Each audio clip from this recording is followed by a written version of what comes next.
Imaginez pouvoir caresser et devenir ami avec tous les animaux, comme un chien, un chat ou un dinosaure.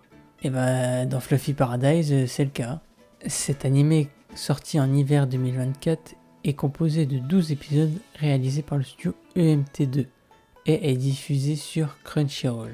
De quoi ça parle? Ça commence par la mort de notre héroïne de surmenage au travail. Dieu lui octroie alors la possibilité de se réincarner avec un pouvoir si elle accepte de l'aider. Dieu aimerait savoir un tout petit truc, vraiment un tout petit truc, c'est savoir s'il doit anéantir ou non les hommes. Après, c'est parce que les hommes, ils persécutent les autres races.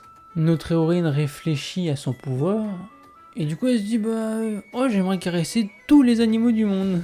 Dieu, il se dit elle a choisi un nouveau pouvoir, du coup elle accepte. Sans lui demander, il l'envoie en mission directement dans ce nouveau monde fantastique, dans le corps de Nefertima Osfé, la fille du duc, où dans ce monde elle pourra vivre entourée d'animaux et tous les dorloter avec son pouvoir. C'est alors que commence son aventure dans ce monde rempli de créatures fabuleuses et aussi de magie. Dès son plus jeune âge, Nefertima est adorée de tous les animaux, même d'une sainte bête nommée Lars, qui n'est censée obéir qu'à son maître grâce à un pacte. Mais bon, Nefertima, elle a eu son pouvoir grâce à Dieu lui-même, du coup j'imagine son pouvoir est beaucoup plus puissant. Malgré son pouvoir très puissant, elle ne souhaite que caresser et jouer avec les animaux. Mais bon, tout n'est pas tout doux. Avec son statut de fille du duc, elle doit aider à gérer le territoire de sa famille.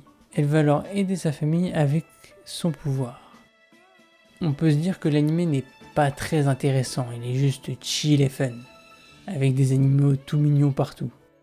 Mais bon, il y a aussi des enjeux hiérarchiques et politiques, car son pouvoir il fonctionne aussi avec les monstres comme les gobelins. Mais aussi l'histoire est semée d'embûches, de doutes, de rétrospection et surtout de décisions importantes pour le futur. Car ne l'oublions pas, Nefertima maintenant c'est une noble et chaque décision prise ne doit pas laisser place au doute ou au regret face à ces sujets. Cela est difficile pour une enfant d'être responsable de ses choix, mais elle est quand même soutenue par ses amis et sa famille. Pour moi, l'anime a été une surprise. Au début, on peut anticiper les choses, mais tout bascule au bout d'un moment. Je m'attendais à un isekai passable, rempli d'amour des animaux, mais il est très bien et approfondit les pensées de Nefertima et les enjeux. L'animation est bien, avec des scènes très jolies, chaleureuses, et des scènes un peu plus sérieuses. Les musiques ils sont surtout joviales comme l'opening, et certaines OST sont tristes. Pour ce qui est des développements des personnages, on peut ressentir sur leur façon de penser, elle évolue avec le temps, surtout concernant Nefertima. Moi je peux que vous le conseiller, c'est un petit animé 12 épisodes, assez chill et mignon. Merci d'avoir regardé la vidéo jusqu'au bout, prenez soin de vous et à la prochaine.